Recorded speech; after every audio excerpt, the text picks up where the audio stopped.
Welcome back to CBS 4K, and this is Sid Meier's Civilization 7. Yeah, I don't know too much of Civilization. Here's the thing about that, though. I've been playing Civilization for decades now. I've been playing it on and off. I play a little bit of it. I don't really, play a lot of it. I'm not like a master Civilization player. I sort of play it every blue moon, every so often. I played it on console when it came out. I played it on the computer. Played 3, 4, 5, 6. Did I play 6? Don't know.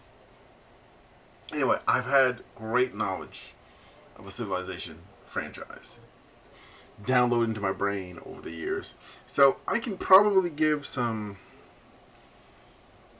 not tips, but some analysis on various aspects of the gameplay. But bear in mind, I haven't played it for a few years now, mostly because I've been playing XCOM 2. I've been playing other games that have been coming up down the pipe. I've been playing Witcher. I think I played it sometime after Witcher. It was after XCOM 2, after getting those. I might have played one on another Civilization. I forgot which one it was, but yeah, this should be a good trailer. Well, this should be a good gameplay showcase. I'll just get right into it because I'm rambling, and I know you guys are excited to see it, so let's just see it.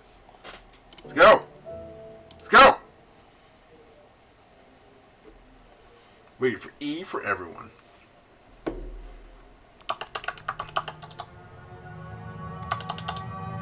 So the question of is who's the narrator. That's kind of important. Because last time I think it was Sean Bean. Before that was Leonard Nimoy, and our rest in peace. He's no longer with us, so it had to switch to Sean Bean. And then I think throughout our history, ordinary people have done extraordinary things. For those of you who don't know, she's from Game of Thrones. Illuminating our potential. If you don't know about Game of Thrones, first of all, you should watch Game of Thrones. And second of all, I'm so sorry about Season 8. I'm really sorry about that. I didn't okay that. That was the people in charge of it.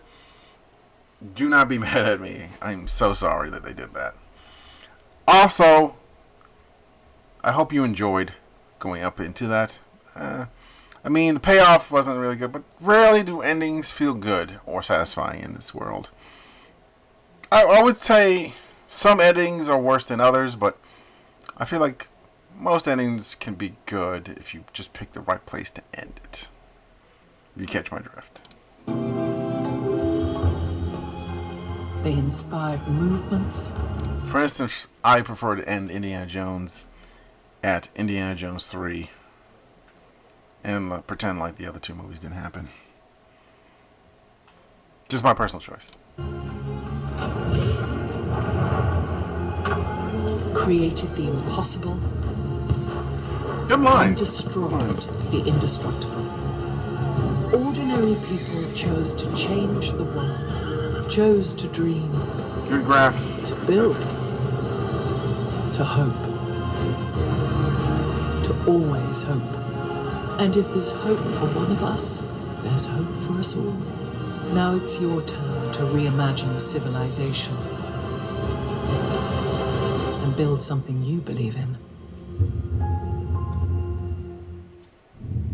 She's a very good actress, by the way, and I can't wait to hear her have her voice in our ears as we play Civilization 7.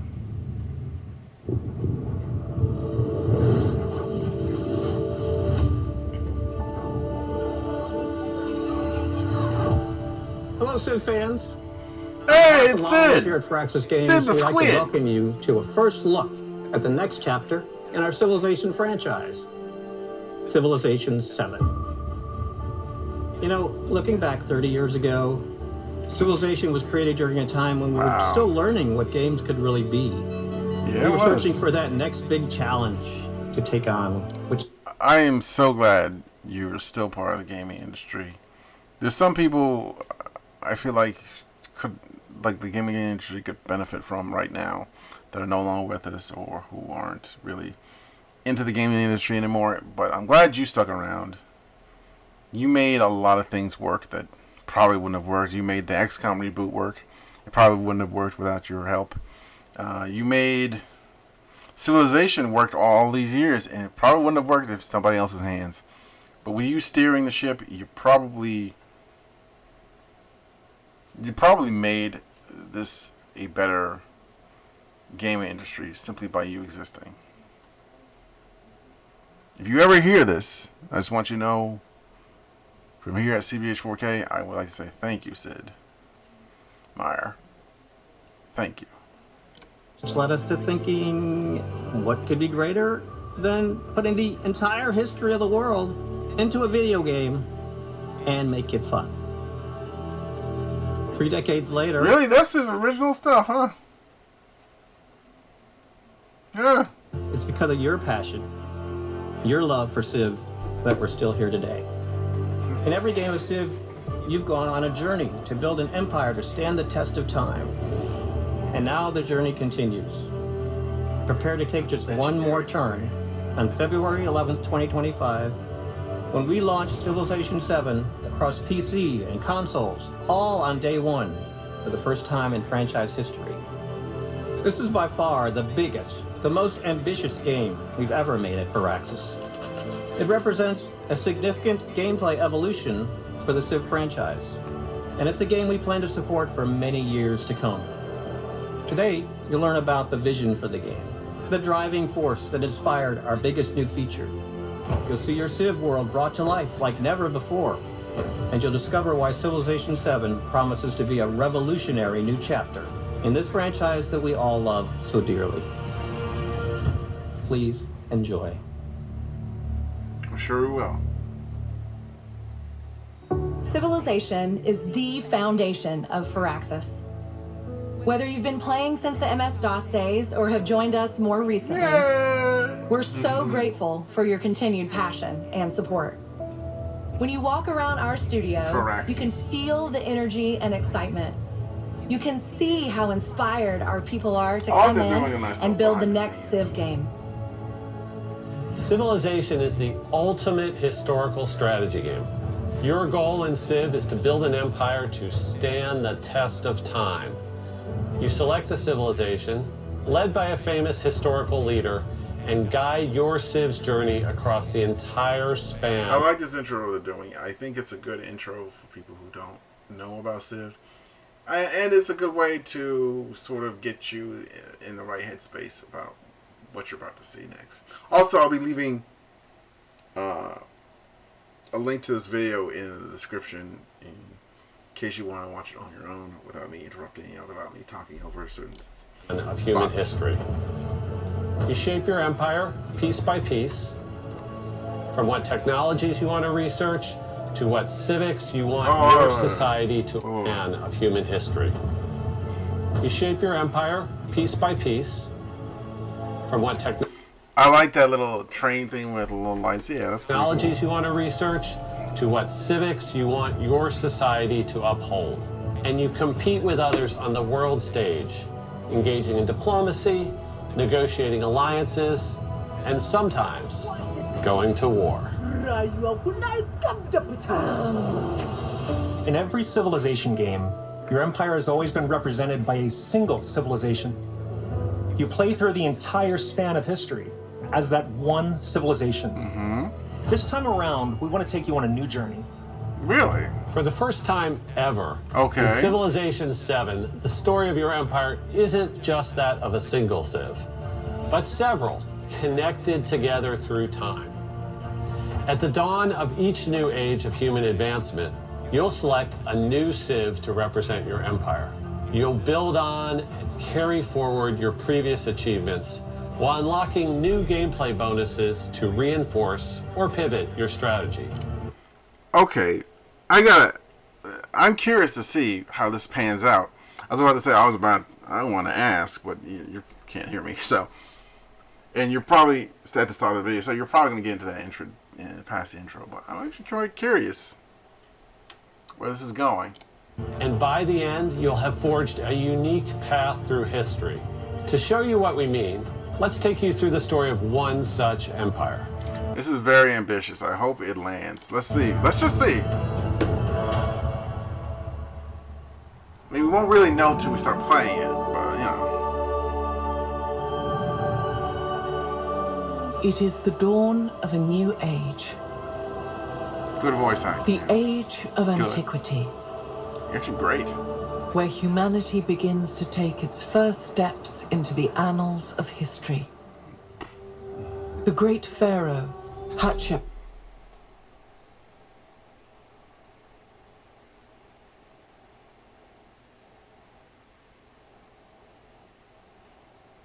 I'm just looking at her bonuses. Gifts of Osiris. Navigate rivers. Navigate. Could you go down rivers before? I think you could in certain Civ games, but not all rivers. It depends on the civilization game. Oh wait. Magi replacement of the Wellington to combat strength. Okay. leads the civilized Well, that's actually a good idea, because thinking about it, a lot of the bonuses a civilization would get from the leader would be sort of designated to a certain era. Like Egyptian era, it would be great early on, but in the industrial area with cannons and guns and all that various other things, Magi didn't exist, and river bonuses aren't that impressive because you have other ways of getting that bonus beyond that. So yeah, it might actually be a good concept. civilization of ancient Egypt. Among the arid desert lands and a winding river, the seeds of our people are rooted in sand and water. To discover what treasures and dangers lie beyond, Okay. a brave scout begins to survey and map the surrounding lands. As our population grows, a new Okay, granary. Okay, so they keep in districts. That's granary good. is built to store food I mean, for it's probably hungry mouths. I just want to say this. They've kept the things that worked, and they're adding new stuff. That's a sign of good game design. So many games will throw out things that worked just because they went, well, we could probably make it better, work better with a new system. And Its that location new system decided, kinda like a new doesn't go district well. is formed, and construction begins. With more Once you find perfection, my recommendation is just to keep doing it. Just stick to it. food available, our people look to make improvements to the land. An No system's ancient fruit perfect, but you ripe get my for drift. cultivating is spotted. Dates will provide more sustenance for our citizens, and their sweetness will make the people happy. A plantation is constructed to harvest this valuable resource.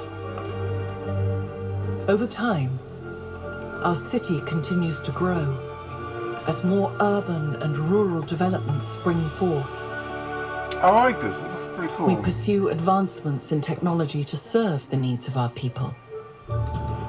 Breakthroughs in irrigation further enhance our food production, while sailing unlocks our ability to traverse the nearby waters. Yeah, that sounds great. It is now possible to like journey further and expand our empire. With a deft hand, our scout travels along a navigable river. Their tenacity is rewarded. I like the animation here of the maps. That's a cool thing to have. Like little pieces there. Yeah. The that's- discovery of a breathtaking series of waterfalls. This natural wonder of the world attracts the imagination of our people, and brave settlers begin the long trek to claim new land for the Egyptian Empire. A new town is established near the majestic falls. A town starts from humble beginnings and is initially used to gather nearby resources. Perhaps in the future, this town will grow large enough to specialize and gain its own identity as a city. Our expansion does not go unnoticed. A foreign scout is spotted, An evil scout. revealing the existence of a nearby independent I like their armor set. power. It's like their Initial look hostilities and are animation. tempered over time as friendly relations begin I to want to see what the combat looks like. I hope they get to that in the game. I mean, combat's not like the mainstay of Civilization, but it plays a part. And peace does not dampen our ambitions. Our people strive forth to create great wonders the world has never seen before. As we continue to expand and explore the continent, we encounter new civilizations. They are eager to engage in a bartering of ideas and goods. Trade routes are Can't really read that. But established, providing mutual access to each empire's resources. But our rapid growth does not go unnoticed. Our neighbors' ambitions I do like this trading routes, and they're showing a little bit of combat here.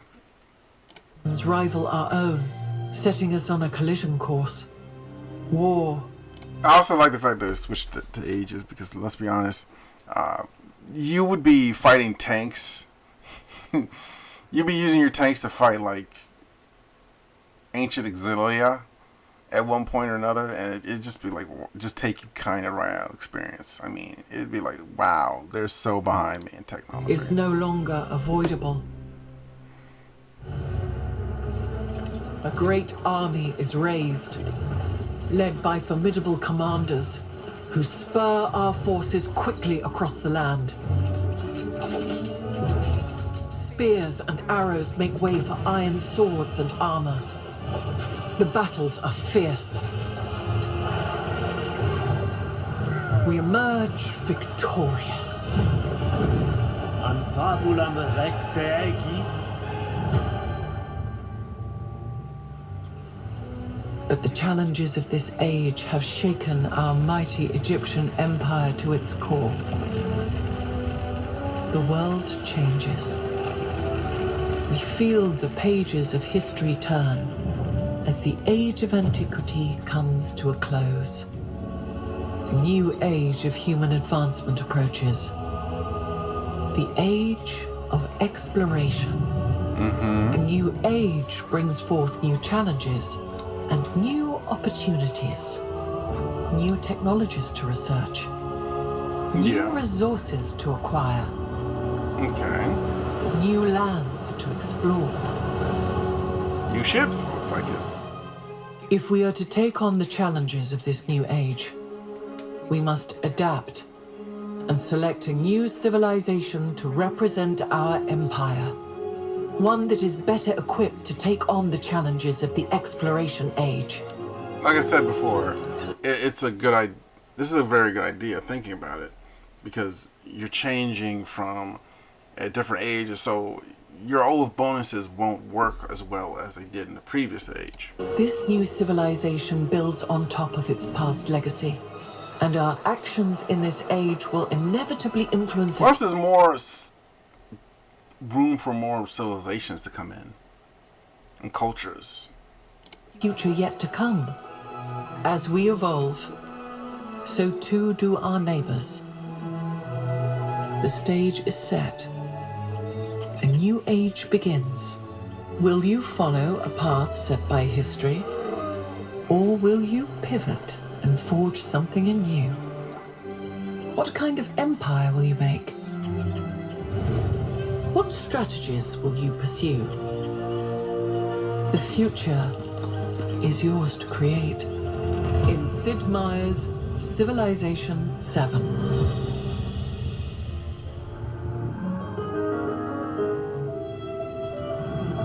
The journey of Hatshepsut, brought to life by our wonderful new narrator, Gwendolyn Christie, is just one potential name, path Gwendolyn you can take in Civilization 7.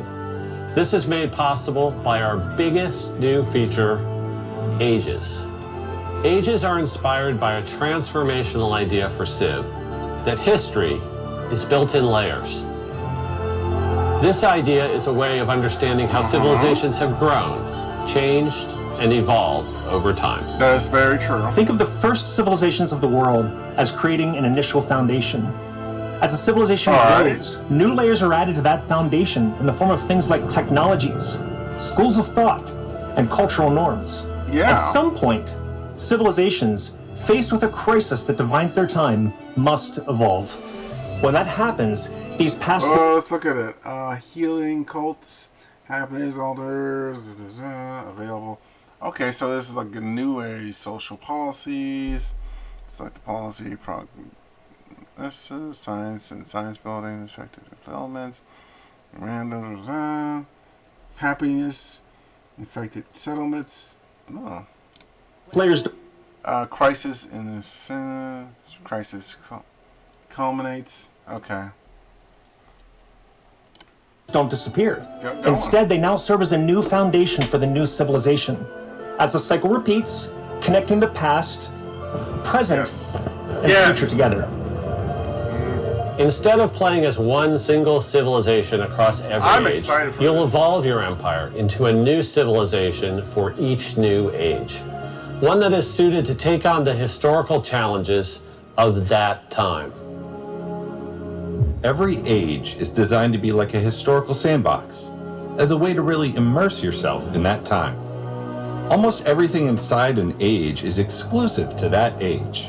That includes things like which technologies and civics you can research, what resources are available to be gained, which independent powers surround you, to even things like gameplay systems and civilizations, all unique to that age.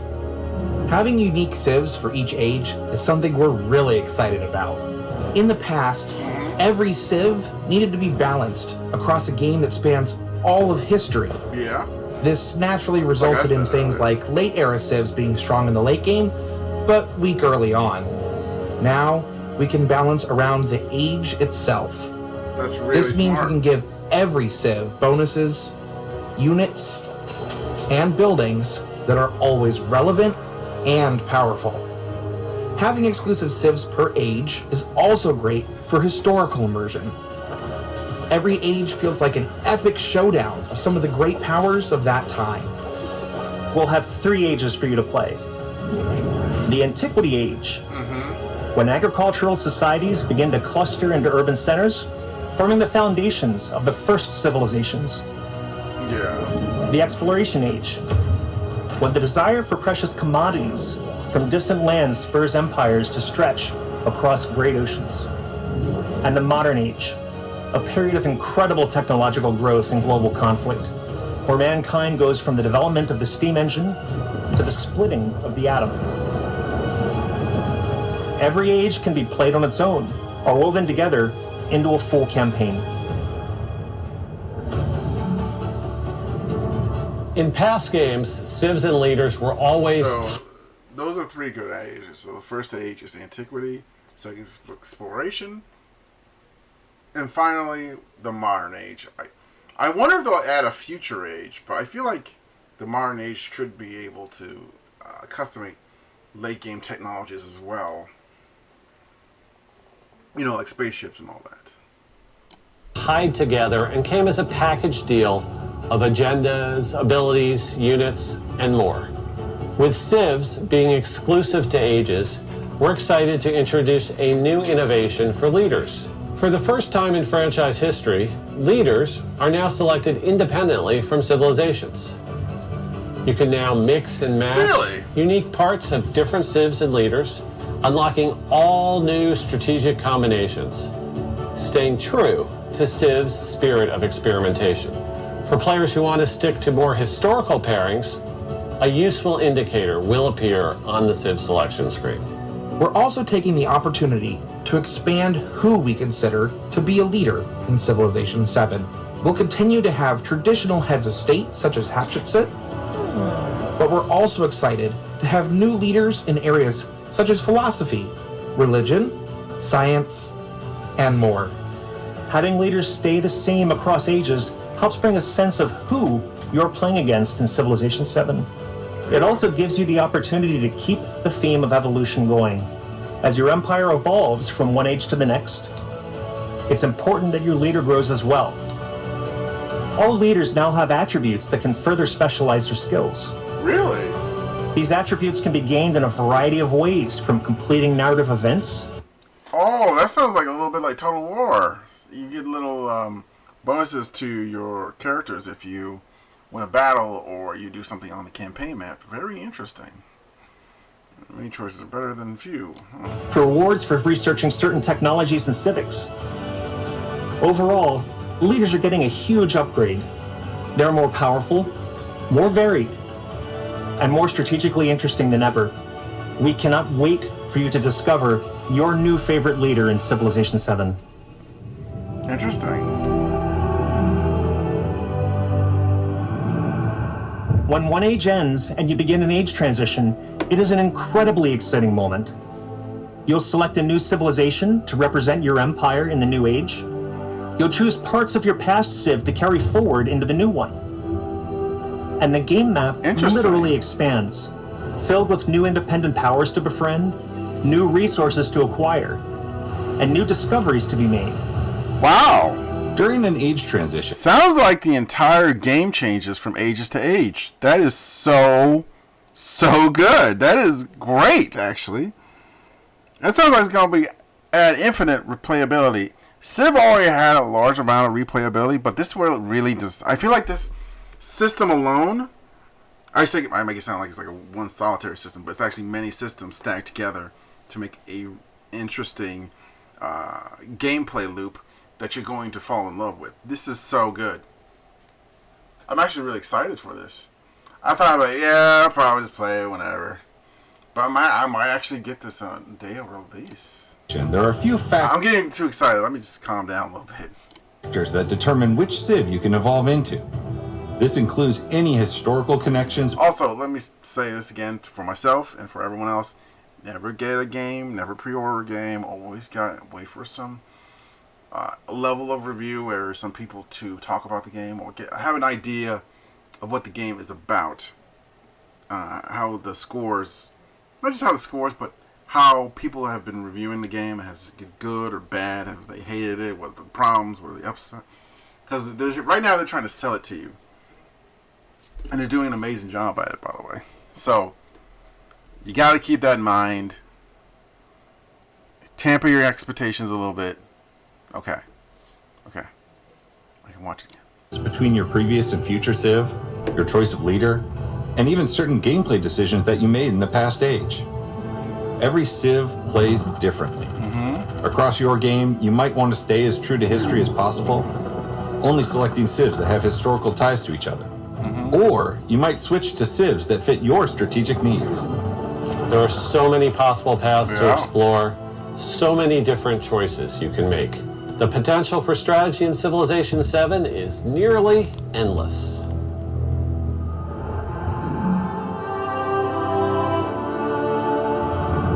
This sounds so interesting. Something we hear often from players is about how when you play a game of Civ, you forget the world around you.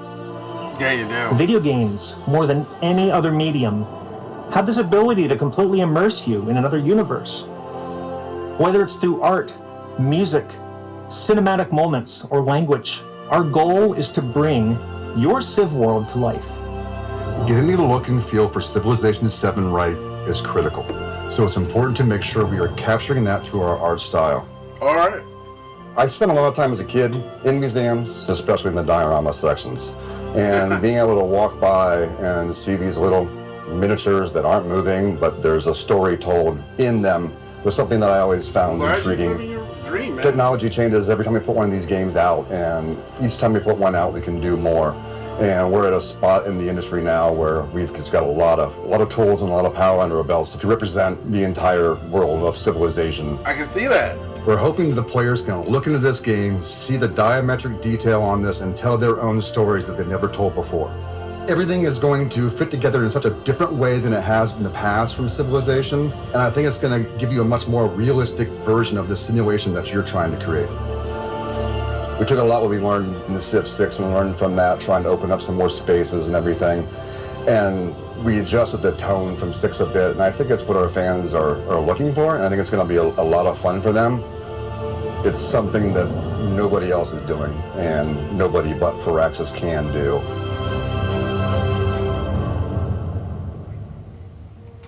This looks excellent. I think players will love how combat looks. We greatly expanded the variety of units in Civ 7. Units now constantly engage one another. You'll see and hear the clashing of swords and steel. Units have a higher level of fidelity than ever before. Everything from the little parts and pieces and details on the armor set to the entire representation of a whole army on a battlefield. I feel like this is going to become your Civ. Like this is the one. It has the look. Firaxis takes its representation of different cultures in Civ 7 very seriously. Language is a critical part of civilization. It's how people tell their story.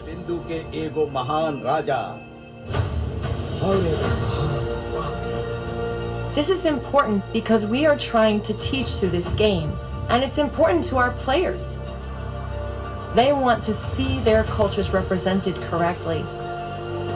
In many cases, some players have never seen their cultures represented anywhere else. It brings great pride and joy to be able to see themselves included in the history of the world. Music also plays an important role in bringing out the spirit and essence of each civilization. Every Civ has its own theme, and we're excited to share that Chris Tin, who composed the Grammy Award-winning theme Baba Yetu for Civilization 4 and the main theme for Civilization 6, is returning for Civilization 7, and we cannot wait for you to hear it. All right. All those Today sound positive. represents just an initial look at what's to come in Civilization 7. We have so much more to share. The thing about Civilization is that it's so good at showing different cultures, like they said, and it gives a sense of a world of gaming, like a world, like you're playing in a world instead of just playing like in a section of the world like you do in most games. Like in Skyrim, you feel like you're playing in the north. In other games, you feel like you're playing in the various other parts of the world. But here, it sounds like they're trying to give it a very all-encompassing vision of the world and deliver it to you. And I think 7 might be the one that really nails that. We'll see. It remains to be seen. From gameplay deep dives to first looks at new leaders and civilizations, to what you can expect from Civ 7 post-launch. I do like the idea of constant clashing. That sends a sense of combat. I gotta see what they mean in actual gameplay. But Civilization 7 releases on February 11th, 2025, and is available to pre-order today. Players who pre-order Civilization 7 will receive the Tecumseh Shawnee Pack. And if you haven't already, be sure to create a 2K account and sign up for our Civ newsletter to receive the latest updates. Doing so will unlock the exclusive Emperor persona for Napoleon in Civilization 7. And as a special thank you, if you use that same 2K account to play Civ 6, you'll automatically unlock Napoleon's revolutionary persona in Civ 7. Check out our website at civilization.com for full details, and be sure to follow Civ for all the latest. We hope you enjoyed this first look at Civilization 7. I did. It was The pretty entire good. team at Firaxis has been working very hard to make sure we deliver a game that gives you more reasons to take just one more turn. As we love welcome that. Civ 7 into the Civ They should. family, That's a good line. I think back to the legacy of Civilization, of 30 years of development, refinement, iteration, exploration, of the millions of players that have contributed, of the billions of hours that have been played. I'm so proud to be here for this moment, welcoming Civ 7 into the family. You should be proud. February 11th, He built 2025 isn't too far away. We're excited to be taking this journey with you. You built something very impressive. Well, that does it for this episode. I'd like to say thank you for stopping by. If you hit that like button, subscribe to the channel, if you haven't already, be most appreciated. And I'll see you guys in the next one. I did like this, by the way. I always give people a worry, like you shouldn't pre-order if you You know, game industry's been very tricky lately. It has broken their promise multiple times. Oh, looks like they're not done. I'll do a little trailer. I'll watch the trailer. I'm curious, has any of the previous ones done like river travel on boats? I'm curious.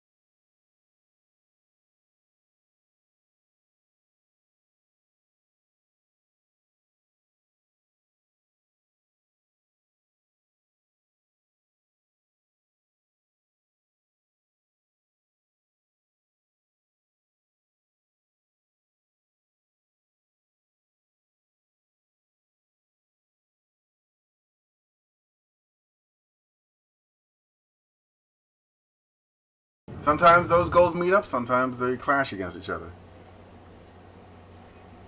But always, I'm glad to have you here, and I'll catch you guys in the next one.